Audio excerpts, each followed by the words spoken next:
Alright, good evening everybody. Welcome to the Week 6 predictions. Joining me today is Dylan, the head coach of the Los Angeles Chargers. How are you doing tonight, Dylan? Pretty good. Coming off a good win last week. Hoping to get another one this week. Alright, we're going to go ahead and take a look at the weekly awards first off the bat. For the NFC, Devontae Freeman went for 23 carries, 192 rushing yards, which is 8.3 yards per carry. He also had 3 rushing touchdowns, and he also had 3 catches for 16 yards. In the defensive side of the ball, we have TJ Green, 5 tackles, 2 picks, 1 forced fumble, and a touchdown for those red-hot Buccaneers. What do you have over in the AFC, Dylan? Josh Gordon had 5 receptions, 200 yards receiving, and 3 touchdowns. And the Patriots also had Defensive Player of the Week with Patrick Chang, 5 tackles, 3 picks, and a touchdown. Wow, he must have been playing amateur user. Who was he playing last week, Dylan? I think he was playing you, Dean.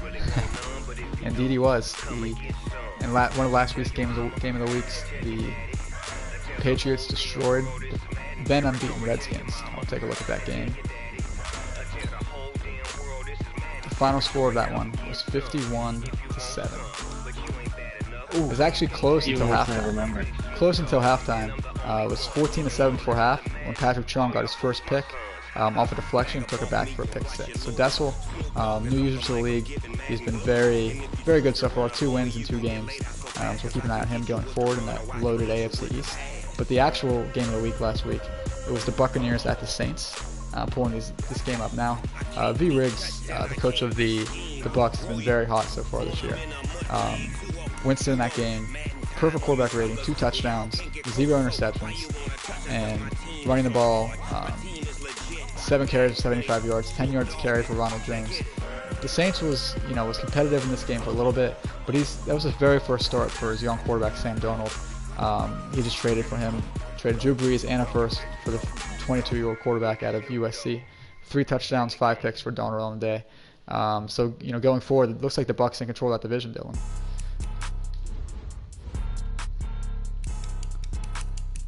We can go ahead and get into the Week 6 predictions now. First off, we have the Giants and the Patriots. What do you think in this one, Dylan? I think Patriots by at least 21. I confirm as well. I think the Patriots. I would say 28. He's a tough user. Myself, I just lost by 44. So good luck to the Giants. I hope you fare better than I did. Next up, we have the Panthers at the Buccaneers. They've already played this game. The Bucs continued his winning ways with a 42-17 win. For the next game, Redskins and Dolphins. This game was also already played. This was a tight game. The Redskins actually did come from behind in this one. I came out, trailing score for most of the first half, and halfway through the third quarter, at one point the score was 20-3, and that's when Dwayne Haskins started his comeback. 3 touchdowns, 2 picks, 300 yards in the second half. We also had AP going off for 99 yards. Melvin Gordon played well, 92 yards and 2 touchdowns. Recently traded from your team, the Chargers, but the Redskins were able to pull that one off, which we needed that win after losing to Dessel last week. Next game, we have the Eagles and the Vikings. This is your brother, Dylan. Do you think he's going to get his first win this week? I think it's going to be a close one, but I think the Eagles will win. More of a passing offense for them versus the Vikings, more of a running offense. I think Eagles pull this one out, 7-point game. I'm in total agreement on that one. Vikings should be able to keep this game close. The Eagles is coming off of basically an internet suspension. He's been unable to play his game due to his internet service provider really dropping the ball. So he's fully back, got his connection up to speed now. So he's going to get that first win against the Vikings this week in our prediction. Next up, we have the Texans at the Chiefs. Texans lost a tough one to the Falcons last week. I'm thinking Texans take this one in a bounce-back game. Do you agree with that, Dylan? Yeah, I agree with that. I think they're going to win a 10-point game. And now you played the Texans a couple weeks ago? Yeah, I did, yep. Was that before he had Antonio? No, he had Antonio, but I didn't even notice he had Antonio Brown. DeAndre Hopkins had like 250 yards. Wow, so now he's slowly working Antonio into the offense as well.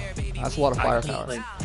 I couldn't play man at all. I had to play zone because every time I was a man, he would just destroy my guy deep. They'd have no chance. Wow. So taking the Texans in that one. Saints at Jaguars. Both of these teams are coming off tough losses. The Jags actually lost a tight one to the Panthers last week. The Saints lost, as we know, to V in that game of the week last week. I think the Saints do get a bounce back win in this one. Tracy's a pretty tough user. But this one could go either way. What do you think, Dylan? I agree. I think this is going to be somewhat of a lower scoring game. I know the Jaguars likes to run with Fournette.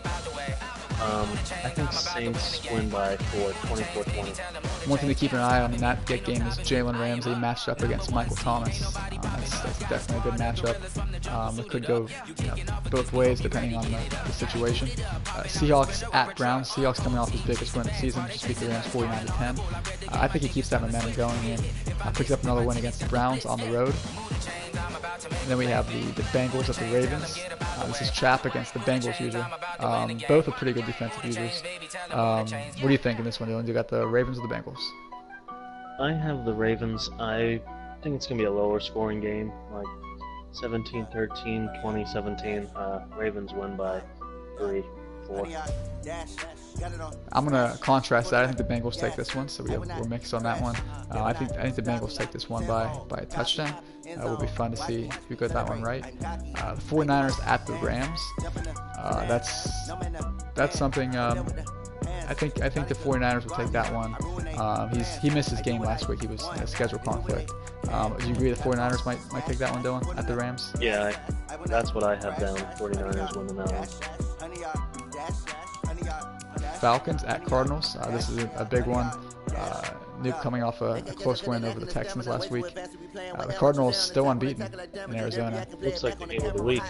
Yeah, that should be. I think if you're listening, Nuke and Cardinals user, you're going to have a game of the week this week, so make sure you stream that one.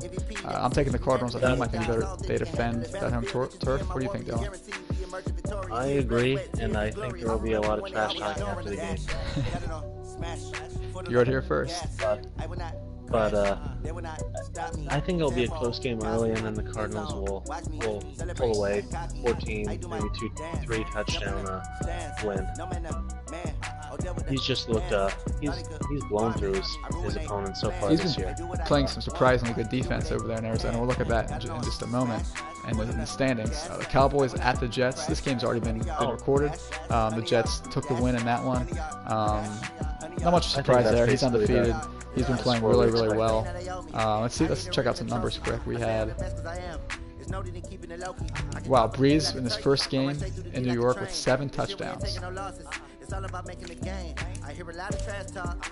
And the Jets chose not to really run the ball, averaging 0.1 yards per carry, 10 attempts for 1 yard for Le'Veon Bell. So it's entirely an air attack for the New York Football Jets and Drew Brees, getting his first start in a new environment. Actually, probably his second start. I think he played last week as well. But Brees is looking really sharp in that game. So that one, Jets took that one. We had the Titans at the Broncos. Titans one of the premier users in this league. And he played the Broncos last week. He's having some trouble along his offensive line. Is that what you said? Yeah, I think I had 9 sacks against him last week. It's just a porous offensive line. Even when you're not blitzing, if you got a good rusher or two, they're breaking through in a second, and it's almost an instant sack. So I think the Titans are going to win by 28+. Well, when you're a team like the Broncos, you have to hope to keep developing that young quarterback in Drew Lock. Hope for some good draft positioning. But the Titans in a win on that one. Steelers at the Chargers. This is your game, Dylan. I would say you stay hot after that win last week over the Broncos. Beat the Steelers. Defend your home field. The Steelers could surprise us. We'll see. Do you feel good about this matchup going into it, Dylan? I think so. Trying to look at Steelers though, I think he has 2 forced wins and another one was a tie. So it's tough to get a real read on him. But yeah, we'll see this week then. And the last game on Monday night, the Lions traveled to Green Bay to take on the Packers.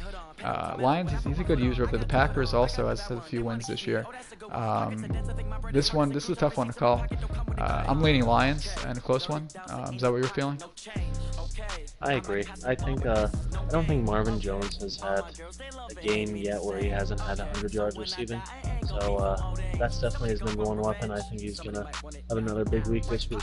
Yeah, Marvin Jones, formerly Player of the Week. One more thing before we check out the standings. I just want to take a look. That's your game last week that you mentioned with the Broncos. 24-21, that was a close game. How did that one play out at the end, Dylan?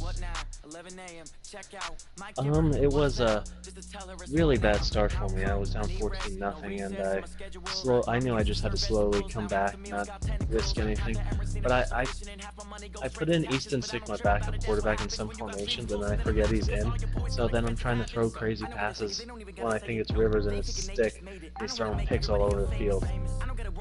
It's a rarity where the Chargers lost the turnover battle. 4 picks thrown between Rivers and Stick, but they still managed to win the game.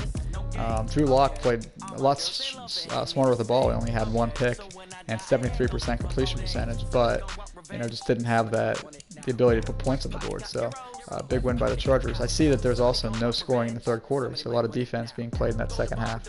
Also something to note, the Chargers looks like you like to use Eckler out of the backfield. 9 catches, 95 yards, and a touchdown. He's a great guy to have in fantasy too.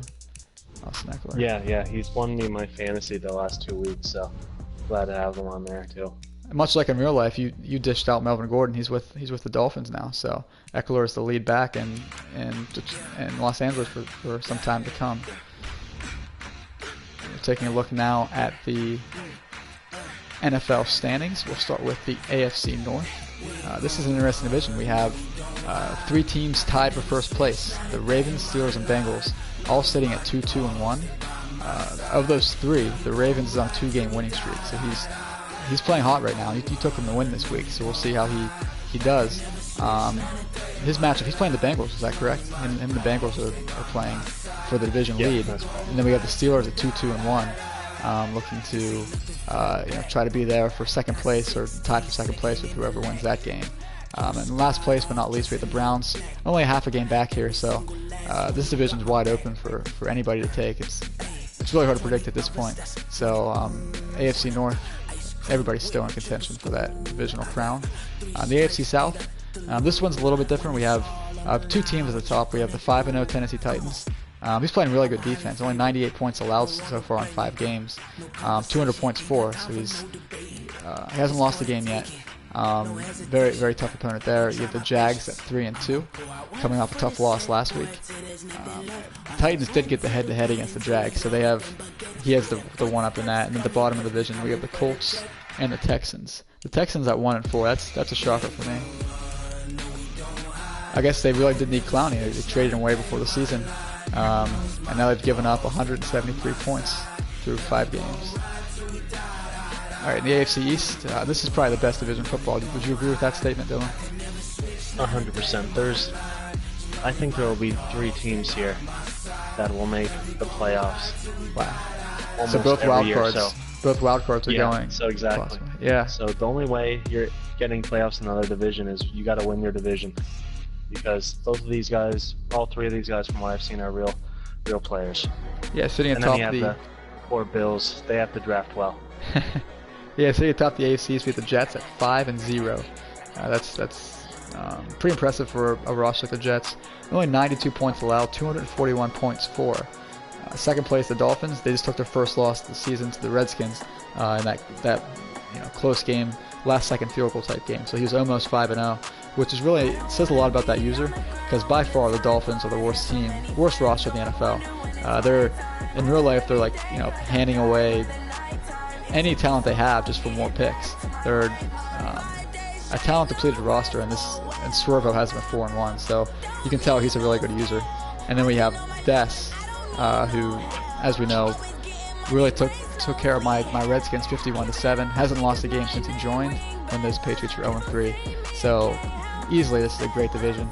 The bottom division, we have the Bills at 0-5. He's trying to get his first win, but he's got a young quarterback over there. He's hopefully building. what's your advice for the Bills in a tough division like this, Dylan? Get picks, draft well, really learn how to develop players because you're going to need it. You can't have an inferior team and beat a lot of these guys a lot of the time. You're going to have to try and out-talent them early in the franchise and see what you can do. All right, Bills, I hope you heard that's really good advice there from the Chargers user Dylan. AFC West, you're top of the division at 3-2 with 140 points for, 115 against. Looks like you've been in some close battles so far this year. Yep, definitely have. I only played the Broncos so far this year, so it's all I've played the Raiders a lot of times, just not in this Madden. But never played the Chiefs, so I'll see what they have for me in the next couple of weeks. Yeah, Mahomes and the Chiefs sitting at 2-2-1. Another tie game. There's been a lot of ties, and as we discussed, it's because of the whenever in real life a team goes from 15 minutes in a quarter to 10 minutes. In Madden, we go from 7 minutes to I think it's either 3.5 or 4. So that really, if you don't get a touchdown that first drive, you're just opening up a high chance of nobody winning that game. So we've had at least 3 or 4 ties this year so far. So both the Chiefs and they must have tied each other. Chiefs and Raiders 2-2-1. Bottoming out the division of those Broncos we talked about. Kind of the same advice for them as the Bills, I'd imagine, right, Dylan? They need to develop, try to build that roster up, be competitive. Build that O-line, definitely. And he's already making moves for picks. He traded Chris Harris, the aging corner, 30 years old, traded him to the Redskins for 3 total picks. So he's trying to add young talent to the Broncos team. I wonder if Von Miller might be next. That's true. It is a different position, like a corner.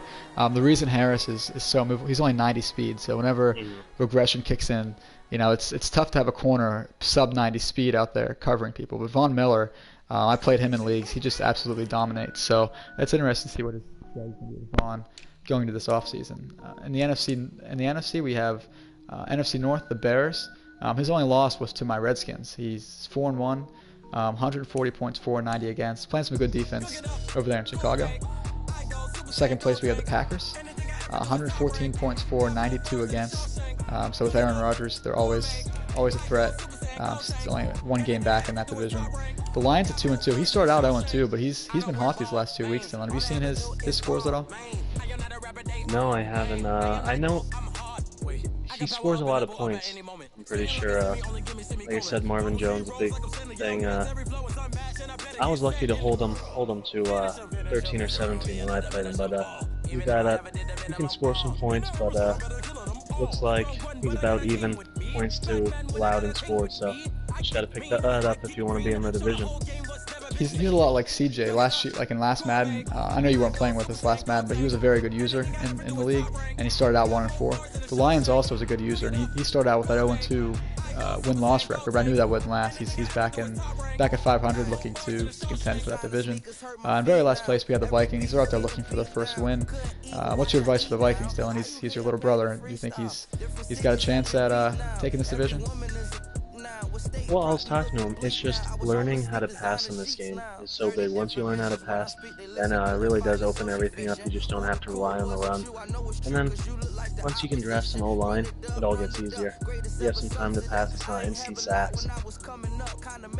Very true. Very true. And for the Vikings, they have a good defense, so he has to figure out that offense. The other thing that's tough whenever you're trying to learn how to pass in league play is we're not, amidst all the good users in the league, we're not going to come out there and just call suggested plays and not set everything up. Everybody's got a different defensive scheme.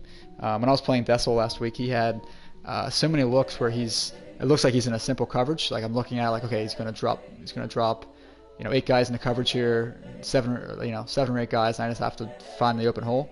And next thing I know, I'm sacked. So a lot of different looks. The Dolphins as well is a very good defensive front. So as you mentioned, only bad thing about the Vikings defense is they're all pretty old people. So he's probably gonna have to rebuild that soon. I know Xavier Woods is getting up there, Harrison Smith, their whole defensive line. So except for Daniel Hunter. Daniel Hunter's he's like 24. But yeah, you're right. He's still only 24, 25. He seems like he's been in the league forever. He just came in 20. So the Vikings 0-4-1, trying to build up, get used to the league play, get some wins. NFC South, this is I'd say tied with the Jets. Second. Yeah, he's tied with the Jets for the most impressive roster. I guess him and the Cardinals, all three of those guys, to be undefeated with those rosters. He's at 6-0, 256 points for, only 86 against. Have you seen his box scores recently? Yeah, he's playing really well. He's really good defensive user as well. With all that speed, he's got. You mentioned he had Cashman. He traded for Cashman from the Jets, a 91 speed linebacker. Devin White. Already had Devin White. 90 plus speed linebacker. Does he still have just coming at you. Levante David over there in Tampa? No, I think he's in. I'm not sure. I forgot. I was thinking of Juan Alexander. That's in the Niners. He may have Levante David, one of the best linebackers in the game. So he's got a lot of firepower on defense, and he's making that offense work. I think he might be leading the league in points on this with his 256. And then TJ Green just had defensive player of the week, so he's using all his guys really efficiently.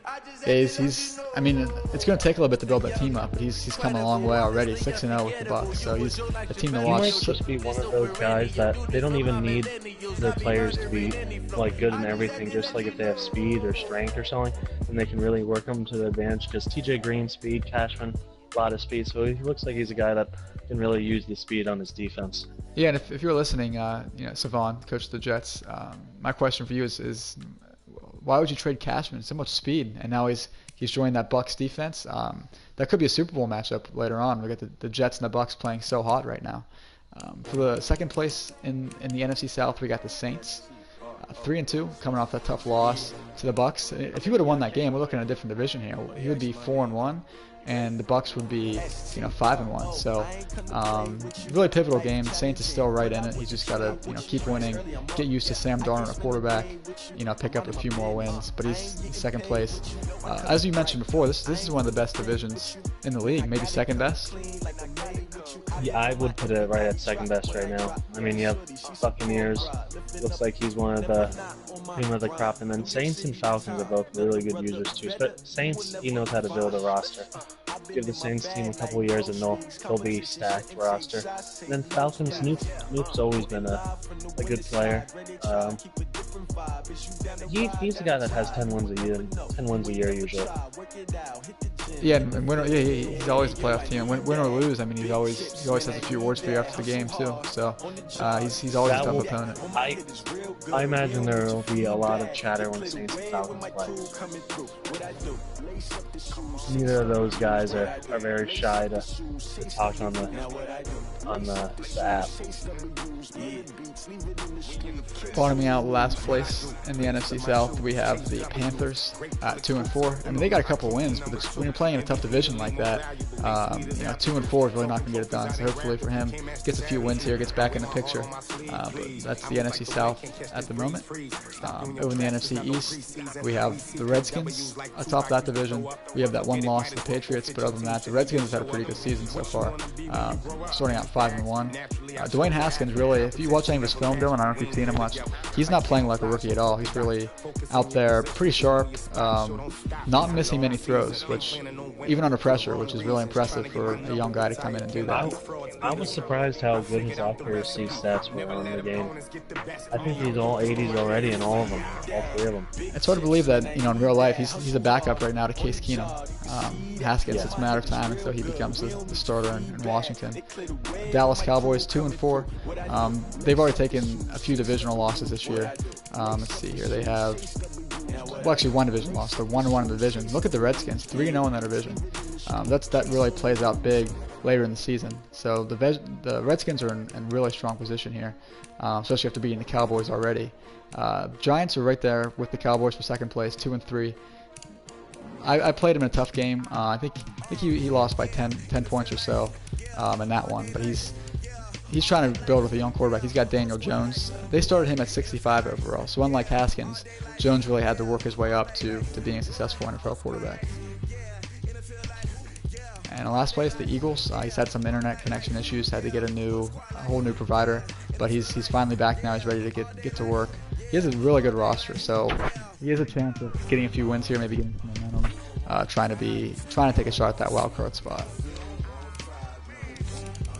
And the last division, the NFC West. What can you say about this Cardinals team, Dylan?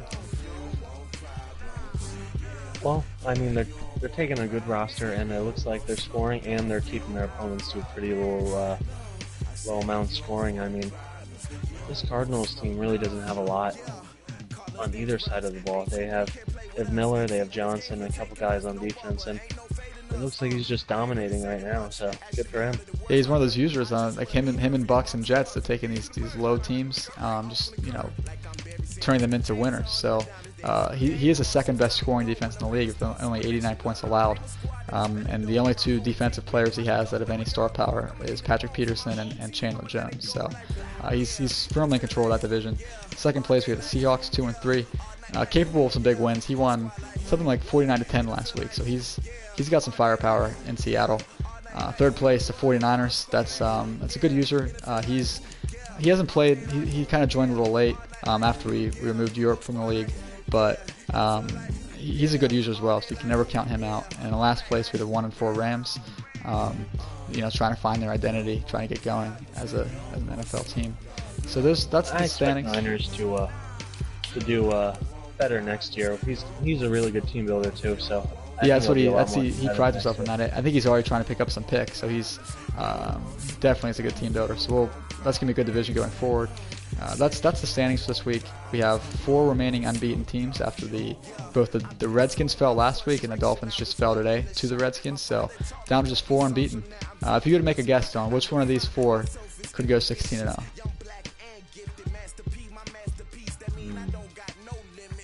I think I'm gonna go with. The Cardinals just because their division's the easiest. That's a really good choice. He's been. Titans or Cardinals? My guess. I'm gonna go with Cardinals because the AFC just seems a little stronger. Titans gonna have to play a lot more really tough teams. That would be my second choice. The Jets, I think he's a good chance too, just because he's got Dessel and Swerver over there, 2 tough users. You never know what might happen. So I think I'm gonna take the Bucks. I think the Bucks, even though he's got a tough division too, he's just been so dominant with. I think other than the Dolphins, the Bucks might be the worst roster in Madden, but he's found a way to use their strengths, to win some games. He's got Jameis Winston over there playing at an MVP level. So that's my prediction. Is the Bucks. Would you rather have the Cardinals over the Bucks roster? It's tough. I think I would, just because when you're the Cardinals, you have Kyler Murray. I know the Cardinals did discuss trading him, but once he gets him developed, he's got so much potential. He's like 91 speed. He's got a good arm. Very, very accurate. Like if he's making a deep throw and he's under pressure, he's going to miss. So he's a rookie, but his short throwing is like with that RPO offense that the real life Cardinals run. I think the Cardinals roster is definitely better because not only do you have Murray, but you have Isabella, who's 95 speed receiver. You have Christian Kirk. Fitzgerald for this year, he's a good receiver. The Cardinals roster has a lot of hidden talent, so if he keeps winning like that, they could be a contender for a long time. So there we have the standings, the predictions. We went over some game of the weeks. If anybody's interested in joining us next week, feel free to let me know. And also something I want to do is if anybody would like to send in some clips of their game, you can send them to me. We'll find a way to get them broadcasted here on the weekly predictions. We can check out some highlights. Thanks a lot for joining me, Dylan. Good luck with your game this week. Thank you. And everybody, talk to you next week. Everybody have a good week in the league, Madden 20.